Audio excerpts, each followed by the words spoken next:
ow, ow, ow, ow. Ow, my foot fell asleep.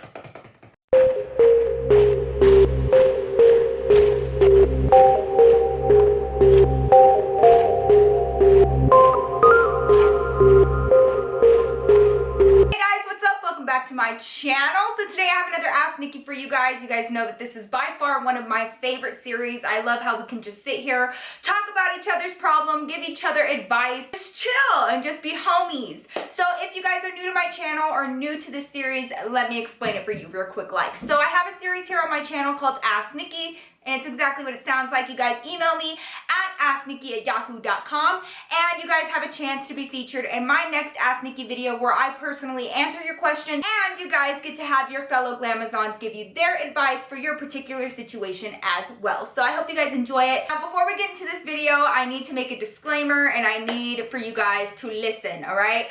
A lot of you guys are sending your questions to my business email, which is my business email, okay? Now, I'm going to be honest, I have a manager who helps me filter through my business emails to make sure that I'm not missing any opportunities. So because of that, if you send your question to my business email, there is a chance that somebody else is going to read all your shit and know all your business. I don't like that.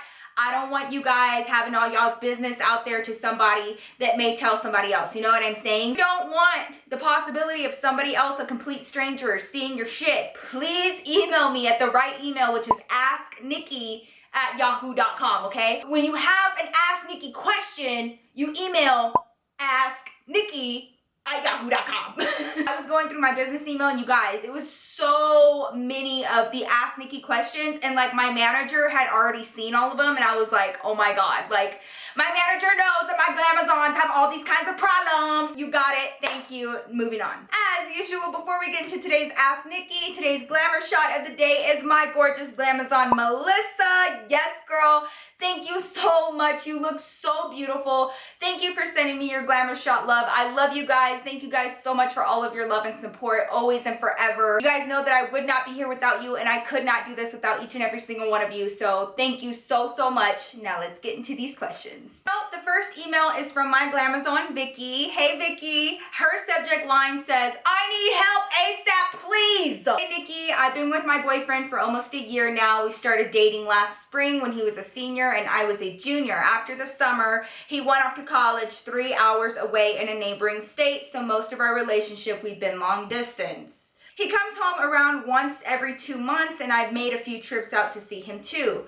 We've had a pretty strong relationship for the most part, even being long distance and with both of our busy student athlete schedules. The problem is my guy friend. He wants me to give him a name, so we'll give her guy friend Trevor, okay? So that's her guy friend. So the problem is my guy friend Trevor. He's been my cousin's best friend since the beginning of high school, and he and I have always been something along the lines of acquaintances. This is until this year. Here we started talking more and hanging out. We usually just go get food, go to toy stores, and goof off or take walks in the park. I don't have many close friends that I really trust at all, and he's quickly become someone I can confide in.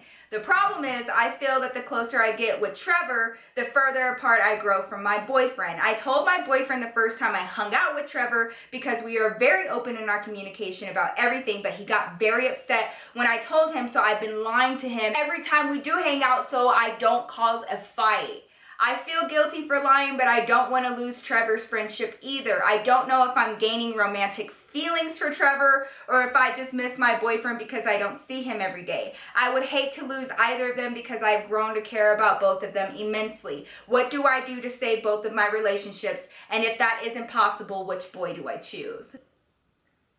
Vicky, my love, let's talk about this. So you got with this guy and you guys have only been together for, let's see, almost a year. So it hasn't even been a full year, all right?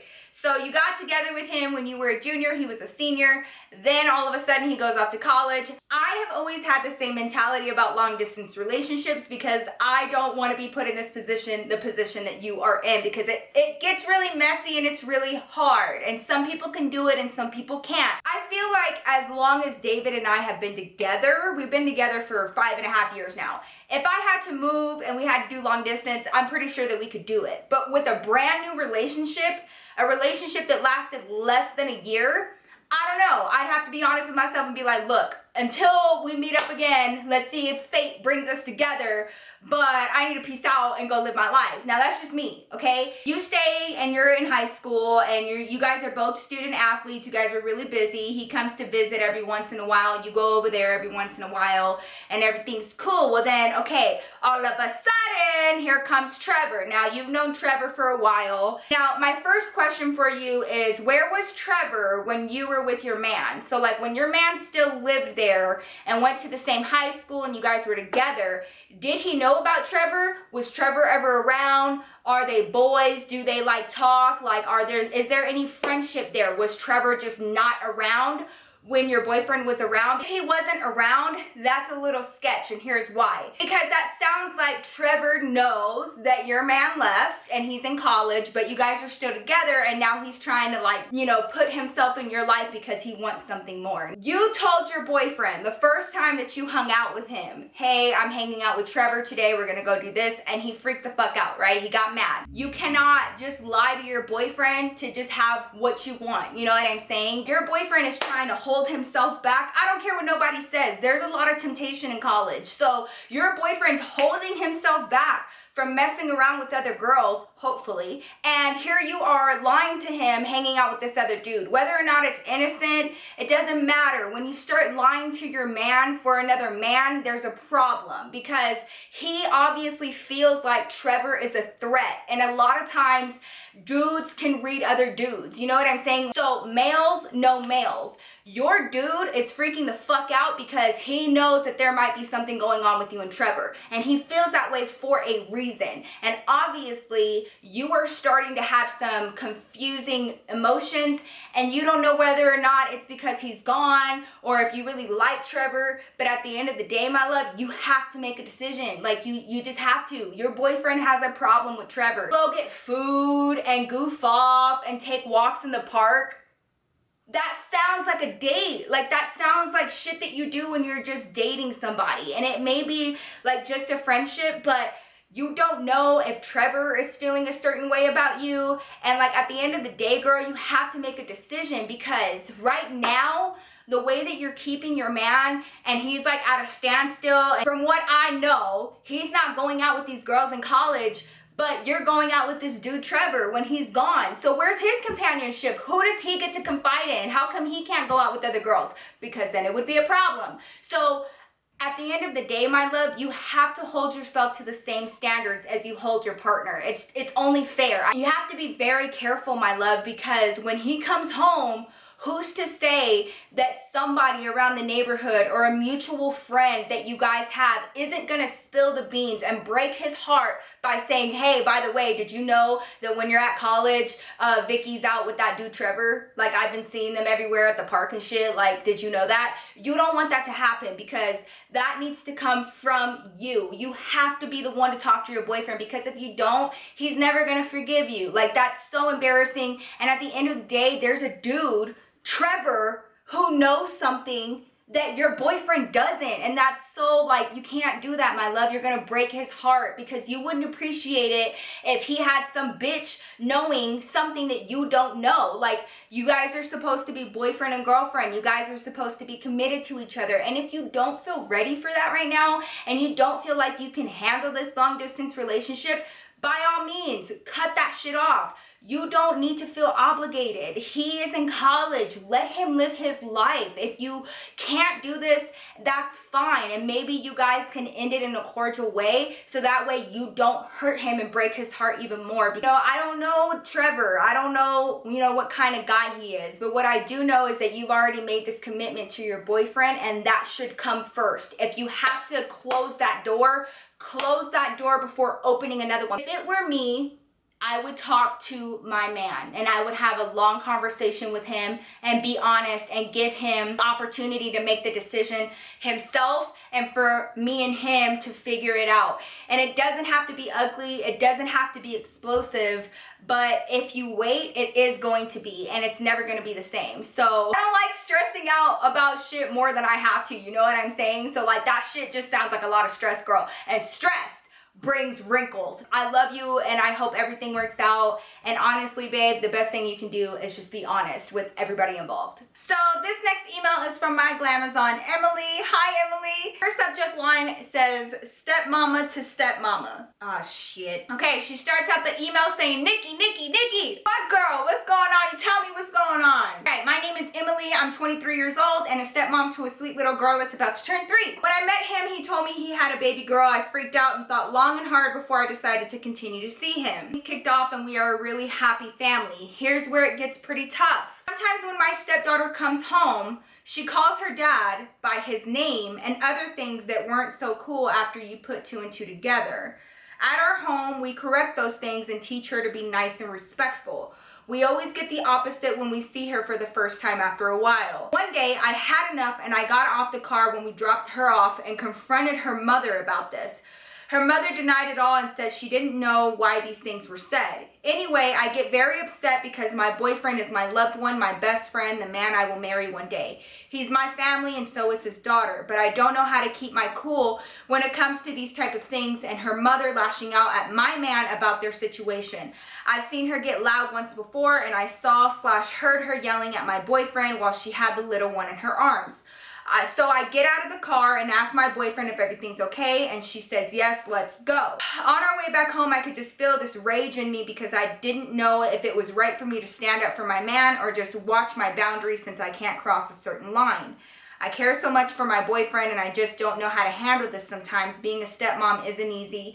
It comes with a lot and I don't have any friends to vent to or anyone who can give me advice. Help your girl out and please give me something that can calm my heart. Sorry this email was everywhere. Wanted to give you a gist of it all. I feel like I just threw it all up on you. It's okay, girl. It's all right. You throw it up. It's fine. Oh, girl. I understand. I understand so much. A lot of people who aren't step parents really don't give us the credit that we deserve, in my opinion. Because it's this shit right here that makes it really hard. You know, when the 3-year-old comes back in and she's calling her father by his first name, that is really disrespectful in my eyes. Different people have different boundaries of disrespect, but I was always taught to never call my mother by her first name. Like, I would get slapped, all right? And that's the problem. And I noticed that with my own stepson. When he comes back, you know, over here and it's his time to be with us, he almost has like a different personality. He has different habits, you know, and it's like when he comes back, we have to reteach him everything and remind him where he's at. So, here is what I did to help aid in that, because I got tired of having to reteach my stepson everything that he needed to know here and how my house is run here. So here's what I did, all right? I went out and I bought this big dry erase board, all right? I'm gonna show it to you guys, hold on. So I'm gonna show you guys this, and I have this dry erase board right here. I don't know if you guys can see it with the ring light, but this is what it looks like. What I used to do was I would write down reminders here on this board so he could see it every morning. Don't forget to say please and thank you. Don't forget to do this. Here are your chores for the day. But like right now, I have his morning chores and his evening chores over here, and then down at the bottom I'll give him like some additional chores that he can do for privileges. Now he's better at remembering, you know, what works here and what works at his mom's.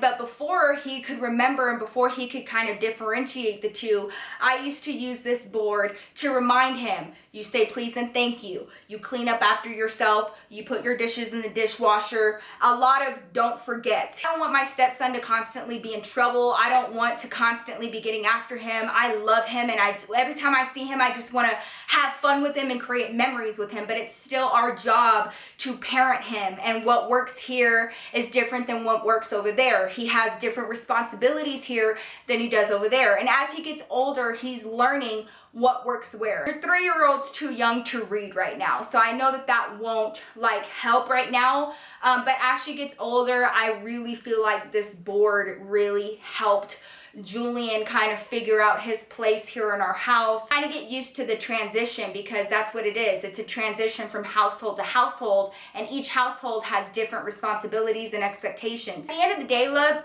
your boyfriend has to be a dad, and like he has to teach his daughter, you do not call daddy that. You don't call daddy by my first name. Do you understand? Now we're gonna move on to the next part of it, which is, you know, where is the boundary? When should you stand up? When do you think that it's okay for you to confront the mother? And at the end of the day, this is a really touchy subject. And here's what I've learned to do, okay? I have learned to let David handle it on his own. Because at the end of the day, when your man decided to lay down with that woman and make a baby with her, he made the decision to have to deal with her for the rest of his life.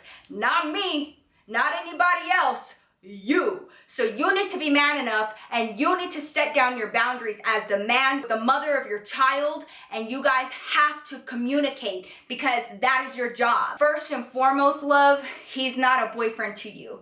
First and foremost, he's a father. And that's what you have to understand, and that's what he has to understand. It can't come from you. She's not going to care about what you have to say because you're not involved. It has nothing to do with you. As the step parent, you're just there to basically help raise their child, but not have any credit and not have any say. And it's really hard. But your man has to be the one to stand up. You cannot get more upset and more angry than your man. You cannot be more emotional and want this more than he does. He has to want it more than you because he's the parent, he's the father, and he is the only one that can set down those boundaries, put the baby mom in her place. Like, you have no fucking choice. If I hear my daughter call me by my name again, I am going to be knocking on your door and asking you why every single time. So if you don't want me here, you don't want to keep having these conversations, bitch, then stop teaching my daughter to call me by my first name, all right? To sit there and hear that other woman put him down, call him every name in the book,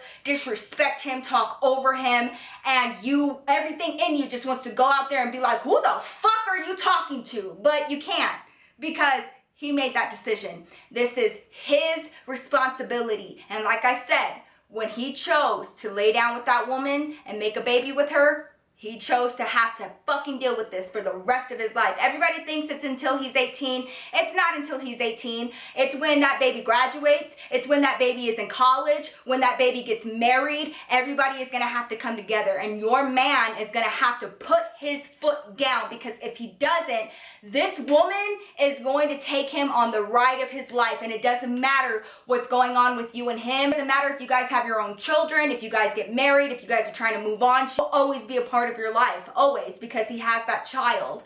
And you can't always fight his battles. It's not your battle, it's his. More important is what that little baby is seeing and hearing and being put through. So if the mother is teaching her that, let her do that, because at the end of the day, it's hurting the baby. And if she can hurt her own child like that, that is her fucking issue. The only thing that you can do is keep loving on that little girl, and for your boyfriend to create this really unbreakable bond with his daughter. So that way, when her mother does come out her face and say, don't call him dad, you call him by his name, then the daughter will grow up and say, no, I don't care what happened between y'all. My dad has always loved me. My dad has always been there for me, and that's my dad. I don't care. And one day that's going to happen. You guys just have to love her and focus on the little girl and not on the mom. Your boyfriend has to be the bigger person, and when she's trying to fight with him and she has the baby in her arms and she's fighting with him, he has to be the one to say, I'm not going to talk to you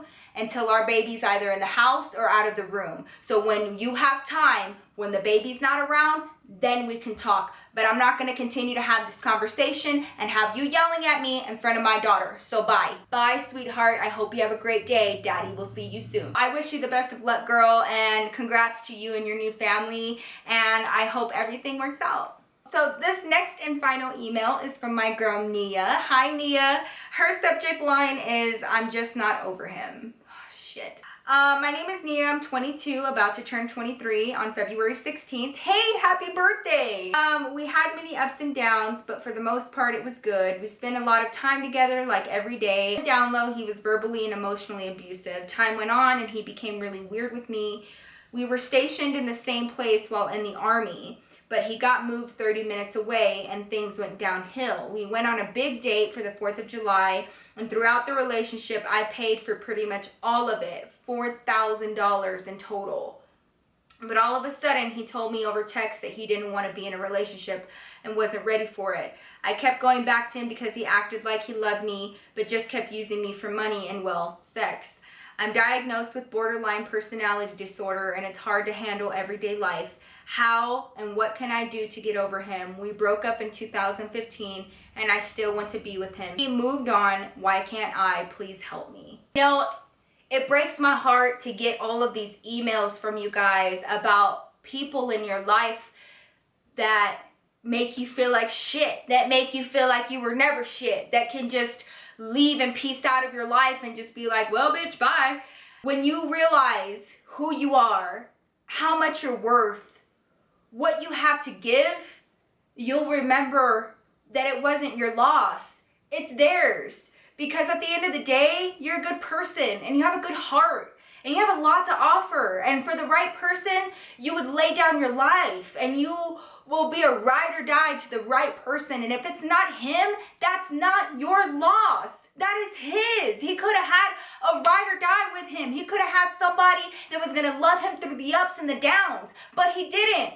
Don't let the actions of other people dictate how you feel about yourself. Don't ever turn your back on yourself. You have to grab yourself by the bootstraps, girl, and stand up, dust yourself off, and move the fuck on and find somebody who's going to love having you a part of their life. That you guys are complete individuals that come together and become a complete duo. That is what it needs to be. Not us being damaged individuals that are trying to look for somebody to fill that hole in our heart, because it's never going to work.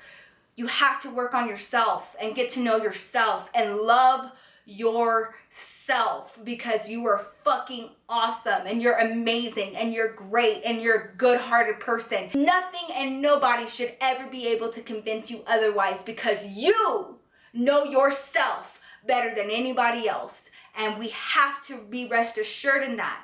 You're gonna find somebody else, girl, because you're not a bad person. Obviously, you spent $4,000 on this dude. You're a giving person. You're not a bad person. And we're all flawed. We all have issues, and somebody is going to love you through yours as you're gonna love them through theirs. And whoever can't do that, whoever's not up for the fight, whoever doesn't want to take that journey with you, peace the fuck out, because you're a great person. You see this other person move on and you feel like, how come I can't? Because you're working on yourself, because you're getting to know yourself, because you love yourself, because you're not looking for somebody else to fill that void. It's never gonna happen. You have to fill that void on your own and then find somebody else that's gonna compliment you. We as people have to stop turning on ourselves and looking at ourselves in the mirror and being like, what the fuck is wrong with you, man? Like, nobody can ever stay with you. You got left, girl. You can't move on. Ain't nobody gonna want you. No, those are all lies. Whoever doesn't want to be a part of that, doesn't that seem stupid? If you're a good person and you would be a really great partner and you are just dying to give somebody your love and your attention, how is that your problem? At the end of the day, love, we all have to love ourselves before anything and anybody else. We just have to. Otherwise, you're always going to feel this way. You're always going to have people trying to convince you that you ain't shit and you're the one who's losing out when you're not. At the end of the day, we really need to work as a society on loving ourselves. Everything culturally and on social media is like brainwashing us to feel and believe like we're not enough as people. How we were born isn't enough, and that's bullshit. I'm calling bullshit. It's bullshit, because there's nobody else in this world like you. Ever. There's nobody else like you. Do you guys understand that? There is literally no other human being that's like you. You are unique in your own way. Don't fucking believe the hype. Don't let these people that walk out of your life make you feel like you're not worth it. This is such a, like, I'm legit like tearing up, because this is such a terrible thing that we all feel when somebody walks out of our life like that. We feel like all of a sudden our worth as a person and as a human goes down, and it's not that. It's not that. You are amazing. Each and every one of you guys is amazing. Don't turn on yourself. Remember who you are. Remember what you have to offer, and don't let anybody try to convince you otherwise, because you're fucking worth it. So that is it for today's Ask Nikki. I hope you guys enjoyed this video. If you did, please don't forget to give me a huge thumbs up. It helps me out a lot. Also, if you're new to my channel and you would like to be a Glamazon, please don't forget to hit that huge subscribe button and you'll be notified of every single time I upload here on my channel. I'm so excited. I have so many thoughts and ideas that I want to put up on this channel, so I'm really excited about what's about to come. So make sure that you subscribe so you don't miss out. I love you guys. Thank you guys so much for coming and hanging out with your girl Nikki, and I will see you guys in my next video. Peace out.